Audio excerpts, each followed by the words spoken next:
મિત્રો આપણે 10 ઓગસ્ટના શિફ્ટ પહેલી જે છે એમના પ્રશ્નોનું આના અંદર આપણે ચર્ચા કરવા જઈ રહ્યા છીએ. આપણા સ્ટુડન્ટ પાસેથી જે પ્રશ્ન મળ્યા છે એમને આ પેપરની અંદર આપણે વાત કરીશું.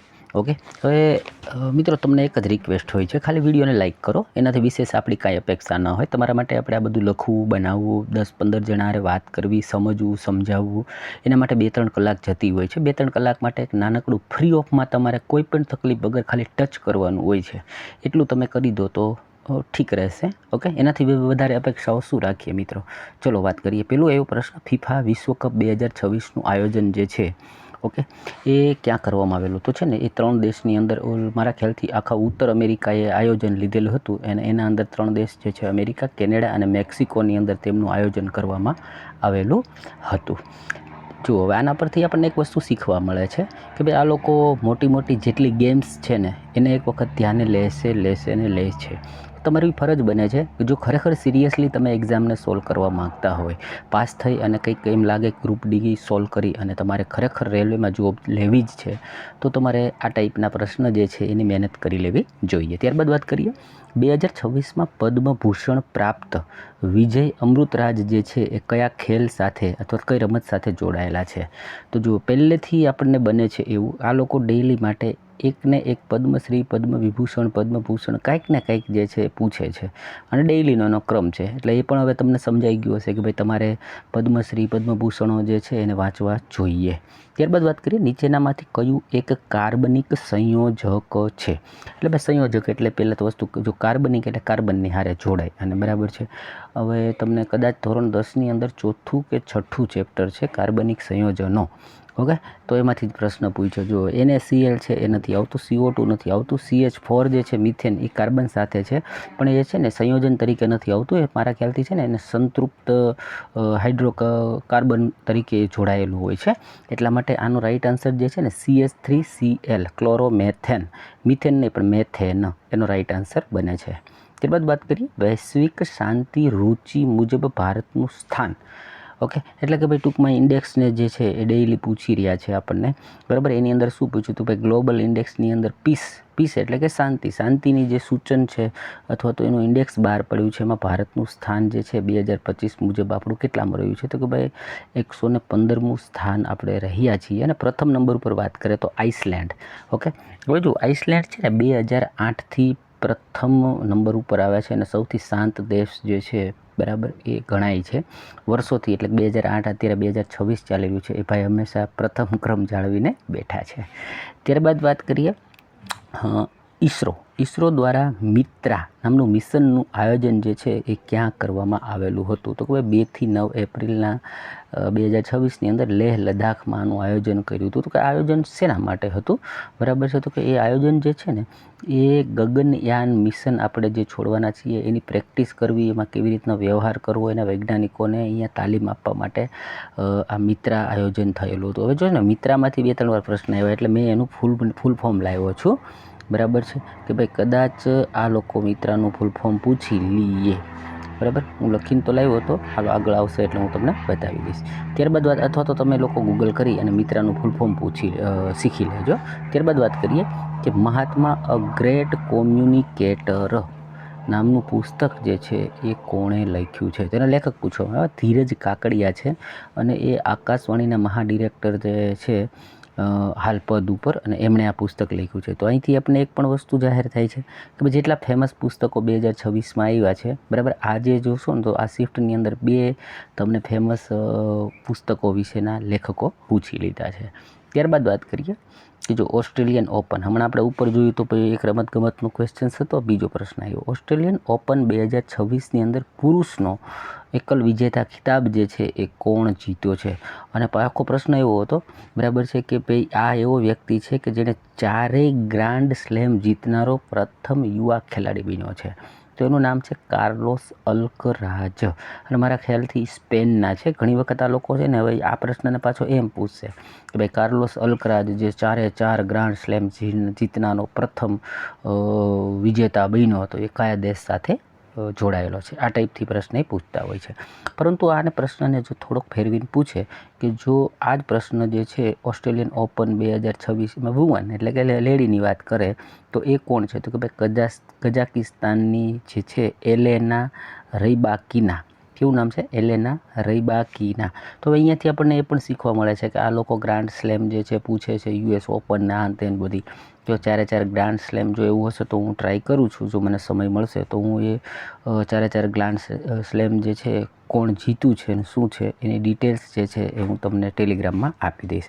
અને અત્યારે જે વિડીયો તમે જોઈ રહ્યા છો આના ફોટોગ્રાફ્સ જે છે ટેલિગ્રામમાં આપણે મૂકતા હોઈએ છીએ, જોઈએ તો મેળવી લેજો. ટેલિગ્રામની લિંક વિડીયોની નીચે હોય છે ડિસ્ક્રિપ્શનમાં. અને આ ટાઈપનું મટીરિયલ ગુજરાતી ભાષામાં જોઈએ તો પણ તમે ખરીદી શકો છો મારી પાસેથી. મારો નંબર વોટ્સઅપ આપી દઉં છું 91 57 68 80 અને 58. આ નંબર જે છે ક્યાંક નોટ કરી લો. કશું ખરીદવાની ઈચ્છા થાય, કોઈ જોર જબરદસ્તી નથી, ઈચ્છા થાય તો તમે ખરીદી શકો છો. ત્યારબાદ વાત કરીએ સીબોક્સ. સીબોક્સ નામની આખી એક છે ને યોજના ગવર્મેન્ટે ચાલુ કરેલી હતી. તો એ સીબોક્સ જે છે કોણે ચાલુ કર્યું એ ટાઈપનો કંઈક ક્વેશ્ચન્સ હતો, પણ હું ડિટેલ એવી લાવ્યો કે ભાઈ સીબોક્સનું પહેલાં ફૂલ નેમ છે ને એ શું છે? તો કે સેક્સ્યુઅલ હેરેસમેન્ટ ઇલેક્ટ્રોનિક બોક્સ. હવે આ છે શું? તો કે ભાઈ ભારત સરકારના મહિલા એવં બાળ વિકાસ મંત્રાલય છે એમણે આ ચાલુ કર્યું છે, ડિજિટલ પ્લેટફોર્મ આપ્યું છે કે કોઈ પણ વ્યક્તિ જે છે લેડી તરીકે કંઈ કામ કરે છે એને એવું લાગે, નામમાં જ ખબર પડી જાય સેક્સ્યુઅલ એટલે કે ભાઈ યૌન પીડિત થાય છે, એમની સાથે કાંઈ એવી હેરેસમેન્ટ થાય છે તો એ ડાયરેક્ટલી મહિલા એવં બાળ વિકાસને મેલ થ્રુ અથવા તો ડિજિટલી એનો સંપર્ક સાધી પોતાની ફરિયાદ જે છે નોંધાવી શકે છે. ત્યારબાદ વાત કરીએ અસમના સુપ્રસિદ્ધ ગાયક જુબિન ગર્ગના જીવન પર આધારિત the voice that breeze words નામના પુસ્તકના લેખક કોણ? તો પ્રોસનજીત નાથ નામના લેખક છે. હવે જુઓ તો જે લોકો જૂના હશે ને મારા ફોલોવર એમને ખબર હશે, આ જ્યારે ગુજરી ગયા ને ત્યારે મેં આના માટે ક્વેશ્ચન્સ બનાવી અને મૂક્યો તો આપણી ટેલિગ્રામની અંદર કરંટનો. બરાબર છે કે ભાઈ આ પ્રશ્ન આવશે એમાં મેં આ જ પ્રશ્ન લીધેલો છે. બરાબર છે કે આ પુસ્તક વિશે છે ને આના માટે ક્વેશ્ચન્સ આવશે. કદાચ જૂનું તમે ઉખેડશો તો તમને હજી બેઠો પ્રશ્ન પણ મળી રહેશે. આગળ જોઈએ ગણતંત્ર દિવસ 2026ના અનુસાર રાષ્ટ્રપતિ દ્વારા કેટલા લોકોને રાષ્ટ્રપતિ પદથી સન્માનિત કર્યા? એટલે એ કયો પદ કહે છે કે એમની વિશિષ્ટ સેવાઓ માટે કેટલા પદથી આપ્યા? બરાબર, તો એવા 101 લોકોને એની અંદર પહેલાં જે કહે ને આપણે શૌર્ય પુરસ્કાર, વીર પુરસ્કાર ને આ ટાઈપના જે આપવામાં આવે છે એ પુરસ્કારની વાત કરીએ છીએ એની વિશિષ્ટ સેવા માટે. એની અંદર કોઈ પોલીસની અંદર જોબ કરતા હોય એની વિશિષ્ટ એવી સેવા હોય કે જે ડ્યુટી કરતાં પણ વધારે કહેવામાં આવે એવા લોકોને આમાં પુરસ્કાર આપવામાં આવ્યા છે. ત્યારબાદ વાત કરીએ પશ્ચિમ બંગાળના પર્યાવરણ પ્રેમી અને જૈવ સંરક્ષણ પ્રેમીને પદ્મશ્રી અપાયો એ કોણ છે? એમ તો કે એમનું નામ પૂછાયું તો એનું નામ છે ગંભીરસિંહ યંજન. બરાબર, તો જો આપણે પણ કરંટનું સરસ મજાનું મટીરિયલ બનાવ્યું છે, એની અંદર મેં આ બધાને લીધા છે. જો ઈચ્છા થાય તો આપ ખરીદી શકો છો. ત્યારબાદ સાયન્સમાંથી ક્વેશ્ચન્સ આવ્યો કે ભાઈ 1000 વોટનું એક યંત્ર 2 કલાકે કેટલી ઉર્જાનો ખપત કે વ્યય કરે છે? તો ઉર્જા હોય છે શું? તો કે ઉર્જા છે ને એ પાવર અને એ પાવર જે જનરેટ થયો એ કેટલા સમય માટે એને બેનો ગુણાકાર હોય છે. તો જુઓ અહીંયા 1000 વોટ છે. 1000 વોટ છે ને હવે જ્યારે વોટ હોય ને એને હંમેશા કિલો વોટની અંદર, કારણ કે આપણે એમ કહીએ ને કે ભાઈ આ એકમ જે છે ને એ વ્યવહારુ એકમ છે, પરંતુ જ્યારે આપણે કોમર્શિયલ એકમ તરીકે યુઝ કરવો ને ત્યારે એને કિલો વોટ તરીકે એ યુઝમાં લે છે. 1000 વોટ બરાબર 1 કિલો વોટ, એને ગુણ્યા મેં લખ્યું છે 2 એટલે 2 કિલો વોટ અને આ પાછળ H લખાય છે અવર, આ એનો યુનિટ છે. એમ કહેવાય કે ભાઈ કોમર્શિયલી ના શાબ્દિક રીતે કોમર્શિયલ આપણે એમ કહીએ કે ઉપયોગમાં લેવાતો એનો આખો આ નામ છે, શબ્દ છે. ઓકે, આગળનો પ્રશ્ન જોઈએ. ત્યારબાદ પ્રશ્ન એવો ન્યુરોનમાંથી કયા ભાગથી સૂચના બીજા ન્યુરોન સુધી પસાર થાય છે? ઓકે, તો હવે જુઓ આ પ્રશ્ન છે એ લોકો 5-7 દિવસથી એકને ક્વેશ્ચન્સ એક જ પોઈન્ટને આજુબાજુમાં ફેરવી અને આપણને પૂછી રહ્યા છે. ઓકે, હવે છે ને 1-2 દિવસની અંદર તમે જોજો એ લોકો એવો પ્રશ્ન આવશે કે ભાઈ સામાન્ય રીતે માણસનું જે વ્યવહાર છે એ મગજના કયા ભાગને આધીન છે, જેમ કે ભાઈ તમારું શરીરનું નિયંત્રણ કરવું. ઓકે, શરીર છે એ પડી ન જાય એટલે આપણે એમ શું કહીએ કે ભાઈ હું હલનચલન કરું. આ બધા ભાગો છે એ મગજના કયા ભાગમાં હોય છે. પછી તમને એમ કહે છે મગજનો કયો ભાગ છે એ તમારા વિચારોને કંટ્રોલ કરે છે. મગજનો કયો ભાગ છે જે અનૈચ્છિક ક્રિયાઓ, જેમ કે ભાઈ છીક આવી જવી, ઓડકાર આવવો, એ તમારી ઈચ્છા ન હોય, એ અનૈચ્છિક છે, એ ગમે ત્યારે આવી જાય, એને કોણ કંટ્રોલ કરે છે. હવે 2 દિવસમાં તમને આવા પ્રશ્નો પણ જોવા મળી શકે છે. ઓકે, હવે આ મેં તમને 2-3 વાર બતાવ્યું છે, છતાં હાલો આજે બતાવી દઉં. એક્ઝોન જે છે ને એ ઓપ્શનની અંદર હતું, તો એ બતાવી દઉં. જો 2 દિવસ પહેલાં પણ આ જ પ્રશ્ન હતો, બરાબર છે. આ આખો ચેતાકોષ છે. ઓકે, અને આ બીજો કોષ છે. હવે તમે જોશો ને તો આ ચેતાકોષનો આ ભાગ જે છે એ મેઇન છે. અહીંયાથી તમારું બધું જે કંઈ થતું હોય, પણ આ પૂંછડાવાળો ભાગ છે ને એ તમારા આપલે કરે. ઓકે, તો એને ઓપ્શનની અંદર એક્ઝોન આપ્યું હતું. જો અહીંયા તમને દેખાશે કયા ભાગને એક્ઝોન કહે છે, બરાબર છે. આ ભાગ જે છે એ તમારો આમ તો સામાન્ય રીતે એક્ઝોન તરીકે ઓળખાતો હોય છે. આ ઓપ્શનની અંદર આપેલું હતું. નેક્સ્ટ પ્રશ્નની વાત કરીએ કે છે કે ભાઈ કયું હાઇડ્રોકાર્બન હાઇડ્રોજન સાથે જોડાઈને સંયોજન પ્રક્રિયા દર્શાવે છે. ઓકે, જો એક તો હાઇડ્રોકાર્બન છે. હાઇડ્રોકાર્બન જે છે ને એ પાછું હાઇડ્રોજન સાથે જોડાય અને એક જાતનું સંયોજન પ્રક્રિયા બનાવે. હવે છે ને એક ટોપિક આવે છે સંતૃપ્ત હાઇડ્રોકાર્બન અને અસંતૃપ્ત હાઇડ્રોકાર્બન. હવે આ બધું મેં છે ને બહુ સરસ રીતે બોર્ડ ઉપર ભણાવેલું છે, એટલે અત્યારે જે છે એની હું ડિટેલ્સ તમને નહીં આપું, પણ આપણે બધું ભણાવેલું છે અને એનામાંથી જ આ પ્રશ્ન આવી રહ્યા છે. જે જૂના હશે સ્ટુડન્ટ, એને જેને મારા વિડીયોઝ જોયા હશે એને ખ્યાલ હશે. ઘણા જે અત્યારે પરીક્ષા સમયે માત્ર મારા વિડીયો જોતા હશે તો એને બની શકે કે એને આની બધી માહિતી ના હોય. ઇન શોર્ટ અહીંયા આપણે જવાબ આપીએ છીએ અસંતૃપ્ત હાઇડ્રોકાર્બન. નેક્સ્ટ ક્વેશ્ચન્સની વાત કરીએ તો કે બહિર્ગોળ લેન્સમાં પ્રકાશકીય કેન્દ્ર ઓથી પસાર થતી કિરણ જે છે એ રિફ્રેક્શન બાદ ક્યાંથી પસાર થશે. ઓકે, તો હવે આ પ્રશ્ન જે છે એ હું તમને થોડો સમજાવી દઉં. બહિર્ગોળ લેન્સ એટલે શું, કે જેની બહારી સપાટી બંને બાજુથી આવી રીતે ઉપસેલી હોય, બરાબર. હવે તમને કદાચ થાય કે ભાઈ આ હજી મને નથી સમજાણો, તો તમે જોશો તો બિલોરી કાચ, બરાબર. બિલોરી કાચ તો બધાએ જોયો જ હશે. હવે આ કાચ છે ને એનું કામ શું, તો કે ભાઈ કોઈ પણ પ્રકાશનું કિરણ આવી રીતે માનો કે આવે છે, બરાબર, તો એ એક જગ્યાએ ભેગું કરે. શું કરે? આવી રીતે એક જગ્યાએ એ બધાને ભેગું કરે, તો જ બિલોરી કાચમાંથી અહીંયા આવતો તડકો અહીંયા પડી અને એ ભાગ ગરમ થઈને સળગતો હોય છે, એવું જુઓ છો. બીજો ઉપયોગ ક્યાં થઈ શકે, તો કે ભાઈ સિમ્પલ વસ્તુ, માનો કે કોઈ વ્યક્તિને આંખના ચશ્મા છે, બરાબર. આ આપણે એમ કહીએ કે ભાઈ આ ચશ્મા છે ને એની અંદર લેન્સ આવ્યો એ છે. હવે જો એ વ્યક્તિને પ્રોપર દેખાતું નથી તો એ શું કરશે, બહારથી આવતું દ્રશ્ય છે એ અહીંયા એના આંખની જે લેન્સ છે એના ઉપર પાડે એટલે એને પ્રોપર દેખાય. એટલે નંબરવાળાને પણ આવી રીતે લેન્સ જે છે એ ગોઠવતા હોય છે. એના સિવાય તમને હું વાત કરું તો તમે જોયું હશે કોઈ ઘડિયાળી છે એ જ્યારે કાંટા કે રિપેર કરતો હોય ત્યારે ઘડિયાળની એની આંખે એક આવું બિલોરી કાચ અથવા તો હીરા ઘસતા હોય, બરાબર, એ આ ટાઈપનું આમ રાખે લેન્સ અને અહીંયાથી એ આંખેથી જોતો હોય, આ રીતે જોવે એટલે એને હીરો છે એ વ્યવસ્થિત દેખાય, બરાબર. તો આ બધું આપણે વ્યવહારું જોયેલું છે, તો એ વસ્તુ છે. હવે એમાંથી એણે પ્રશ્ન આપણને શું પૂછ્યો, તો કે ભાઈ બહિર્ગોળ લેન્સ જે છે, ઓકે, એની અંદર પ્રકાશીય કેન્દ્ર. હવે જો આ આખો લેન્સ હતો, બરાબર છે, એની અંદર વચ્ચે પ્રકાશકીય આ રીતના એને ઓપ્ટિકલ સેન્ટર તરીકે ઓળખે છે. એમાંથી જ્યારે કોઈ પણ કિરણ પ્રકાશનું પસાર થાય ને તો એ એક જ કિરણ એવું છે કે એ ક્યાંય વળે નહીં, એ સીધું વયું જાય, બરાબર છે. એ ક્યાંય વળે નહીં એટલે વક્રતા પામતું નથી. તો આણે શું કર્યું કે ભાઈ આખી છે ને મેં બોર્ડ ઉપર ભણાવેલું છે કે ભાઈ અરીસામાં આપણને કેવી રીતે પ્રતિબિંબ પડે છે.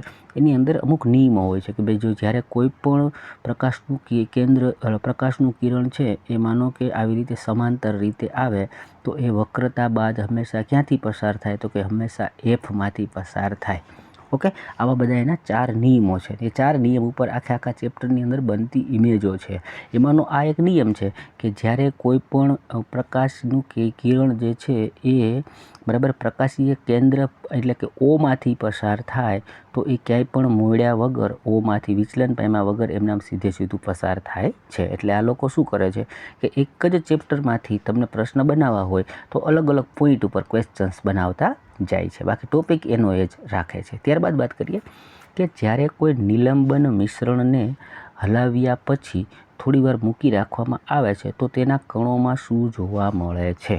ઓકે, તો જુઓ મેં તમને આ તો બધું કહેવાનો કોઈ મતલબ નથી, આ બધું કરાવેલું છે. આ પરીક્ષા પહેલાં કરાવ્યું છે મેં આખું મિશ્રણવાળું ચેપ્ટર જે છે, જો તમે જોશો ને તો તમને ગયા મહિનાના અંદર જ મારો હશે. એમાં મિશ્રણ ભણાવ્યા છે, મિશ્રણના પ્રકાર ભણાવ્યા છે, એની અંદર નિલંબન આવે છે.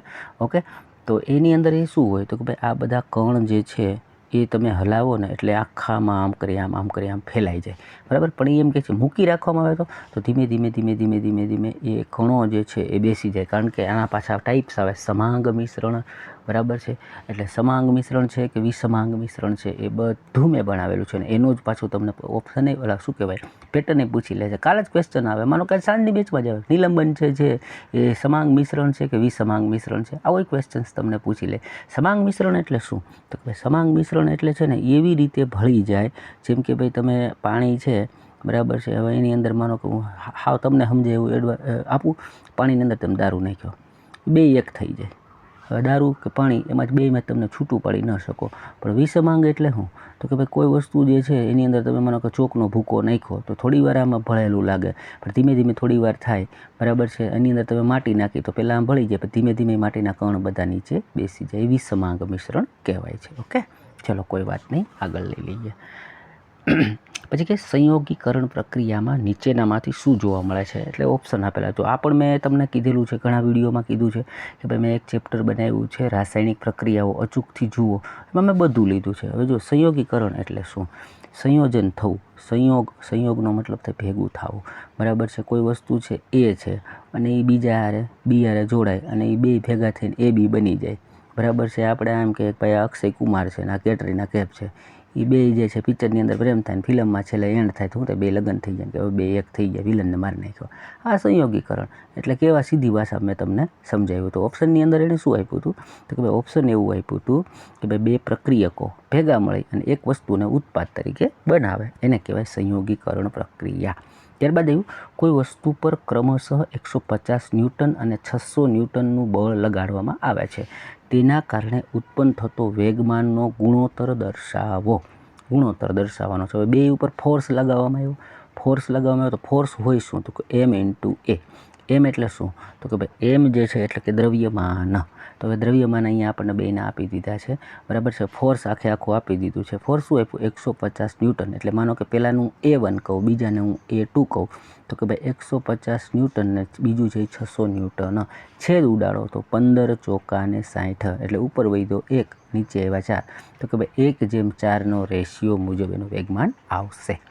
નેક્સ્ટ જોઈએ કે જાન્યુઆરી 2026માં યુપીનું કયું સ્થળ રામસર સાઇટનું 97મું સ્થળ તરીકે જાહેર થયું, તો એ છે પટનાનું પક્ષી અભયારણ્ય. ઓકે, ત્યારબાદ એક ક્વેશ્ચન છે થોડોક આમ લંબાવીને મેં ટૂંકમાં લખ્યો છે કે ભાઈ એક વિદ્યાર્થી દ્વારા જોવામાં આવે છે છોડને, કે એ છોડને એ અભ્યાસ કરે તો એને ખબર પડે છે કે એ છોડની અંદર રસધાનીની ઉણપ છે, તો એ છોડ ઉપર શું પ્રભાવ જોવા મળશે. તો કે ભાઈ જો આ પણ મેં થોડા દિવસ પહેલાં ભણાવ્યું કે ભાઈ રસધાની શું છે. રસધાની તો કે ભાઈ ભોજન, જળ અને એનામાં કાંઈ જે કાંઈ વેસ્ટ હોય ને એ વસ્તુનો સંગ્રહ કરે. તો હવે એ વસ્તુ અત્યારે એના ઉપર એ શું થશે તો ઓપ્શન એવું જ હતું, ભોજન, જળ અને વેસ્ટને સંગ્રહિત કરવામાં પ્રભાવિત થશે, એના ઉપર પ્રભાવ પડશે. નેક્સ્ટ પ્રશ્ન આવ્યો, 12 ગ્રામ કાર્બન છે અને 32 ગ્રામ ઓક્સિજન છે. જો કાર્બન ને ઓક્સિજન એટલે શું બને CO2, બરાબર, એટલે કે ભાઈ કાર્બન ડાયોક્સાઇડ બનાવશે. હવે એ કાર્બન ડાયોક્સાઇડ બનાવે તો એ બે ભેગા મળીને 40 ગ્રામ જ ઉત્પાદન કરે. ખરેખર આ 32 ને 12 તો કે ભાઈ 32 ને 10 42 ને 2 44 થવું જોઈએ, બને છે કેટલું તો કે 40 ગ્રામ. તો એમ કહેવાય છે કે ભાઈ દ્રવ્યમાન સંરક્ષણનો નિયમ છે એ મુજબ બાકીનું જે કંઈ યુ ક્યાં તો જો થોડા દિવસ પહેલાં મેં કે બીજા દિવસે તમને ભણાવ્યું હતું કે ભાઈ દ્રવ્યમાન સંરક્ષણનો નિયમ એવો છે કે કોઈ પણ વસ્તુ ભેગી થાય, બરાબર છે, માનો કે આ 10 છે ને આ 10 છે તો એ જે કાંઈ ઉત્પાદન છે ને એ 20 જ બનવું જોઈએ.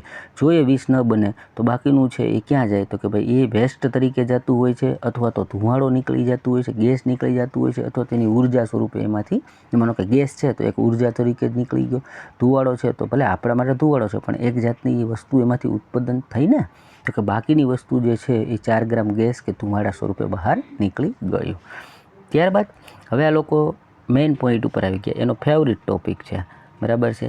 રિપ્રોડક્ટિવ સિસ્ટમ એટલે કે ભાઈ પ્રજનન તંત્ર એને બહુ વાલું. એમાંથી પ્રશ્ન હવે આજે ચાલુ કર્યા છે એટલે તમે જોજો 8 દિવસ રોજ 1-2 પ્રશ્ન એમાંથી હશે. હવે કાલે પહેલાં આજ પૂછ્યું એ જોઈ લઈએ. આજે એણે શું કરી લીધું, અને આ પ્રશ્ન મેં 2016થી જોઉં છું, એમાં કંઈ મને નવાઈ લાગતી નથી. બરાબર, નવા સ્ટુડન્ટ હોય એને કદાચ એમ થાય કે આ ટોપિક આવ્યો. હવે એણે પ્રશ્ન પૂછ્યો કે અંડાશય આપ્યું, ફેલોપિયન ટ્યુબ આપી અને ગર્ભાશય આપ્યું. પછી એની સામે એણે કીધું કે ભાઈ આમાં જોડકા જોડો. તો અંડાશય જે છે એનું કામ શું છે, તો કે ભાઈ અંડાણુનું નિર્માણ કરવું. ફેલોપિયન ટ્યુબ જે છે એની અંદર શું થાય, તો કે ભાઈ અંડું બને, ઈંડું એટલે એ, અને પુરુષનું જે સ્પર્મ છે એ બંને અહીંયા ભેગા થાય. બરાબર છે, અને ત્યાં શું બને, તો કે નિષેચન પ્રક્રિયા થાય, તેને આપણે ફર્ટિલાઇઝેશન કહીએ છીએ. પછી ગર્ભાશયની અંદર એ જે ફર્ટિલાઇઝ થયેલું જે કંઈ ભાગ છે એ પછી જઈ અને ગર્ભાશયમાં બેસી જાય. ગર્ભાશયમાં બેસી અને ભ્રૂણનો વિકાસ કરે, એટલે કે ગર્ભ જે છે એનો વિકાસ કરતા હોય છે. એટલે આજે આ પ્રશ્ન પૂછ્યો. હવે છે ને તમને 1-2 દિવસની અંદર આ લોકો હવે કેવા પ્રશ્ન લાવશે ખબર, કે તમે જોજો. પહેલાં તો એમ કહેશે કે ભાઈ પ્રજનનના પ્રકારો જે આવશે, લિંગી પ્રજનન, અલિંગી પ્રજનન, એમાંથી લેશે. બરાબર છે. તમને પૂછે પર્ણફૂટી છે એ કેવી રીતે રિપ્રોડક્શન કરે છે. પછી અમીબાનું પૂછશે. બરાબર છે. પછી હાઇડ્રાનું પૂછશે, પેરામિશિયમનું પૂછશે. આ બધા જે છે કેવી રીતે કરે છે, આ બધું જે છે મેં કેટલી વાર કરાવેલું છે. હવે તમને એમાંથી ક્વેશ્ચન્સ આવવાના શરૂ થશે, અને આ બધું આપણા સાયન્સના મટીરિયલની અંદર પણ આપણે આવરી લીધું છે. ત્યારબાદ વાત કરીએ કે ભાઈ છોડ છે એ પ્રકાશ બાજુ ઝૂકે છે. શું કહે છે? હા, એટલે પ્રશ્ન કંઈક છે ને એ ટાઈપનો હતો કે ભાઈ આ રીતના એક માનો કે તમે આ ગમલો એટલે આપણે શું કહીએ કે ભાઈ એક ડબ્બો છે, એની અંદર આવી રીતના એક ઝાડ વાવેલું છે. બરાબર, તો એની ઉપર સૂર્યપ્રકાશ પડે તો કે એ સૂર્યપ્રકાશ બાજુ એની ડાળીઓ કે જે કંઈ છે ને એ આમ ઝૂકે છે અથવા એની સામે થાય છે. આવું શું કોના કારણે થાય, તો એને આમ જુઓ ને તો એનું નામ છે બરાબર શું કહેવાય, ફોટોટ્રોપિઝમ નામ બોલે છે. અને પ્રકાશાનું વર્તન એટલે કે પ્રકાશ તરફ એનું વર્તન થવું. બરાબર, આ પ્રશ્ન પણ આજે પૂછાયો હતો. આટલા મળેલા છે મિત્રો. કેટલાક ક્વેશ્ચન્સની મેં તમારી સામે ચર્ચા કરી છે. આશા રાખું છું મજા આવી હશે. બરાબર, લાઇક બેક કરજો. ચેનલ પર નવા હોય તો સબસ્ક્રાઈબ અચૂકથી કરજો. મળીએ પાછા ફરી કંઈક નવા વિડીયોની સાથે. ત્યાં સુધી ખુશ રહો, મસ્ત રહો, વ્યસ્ત રહો અને એકદમ તંદુરસ્ત રહો.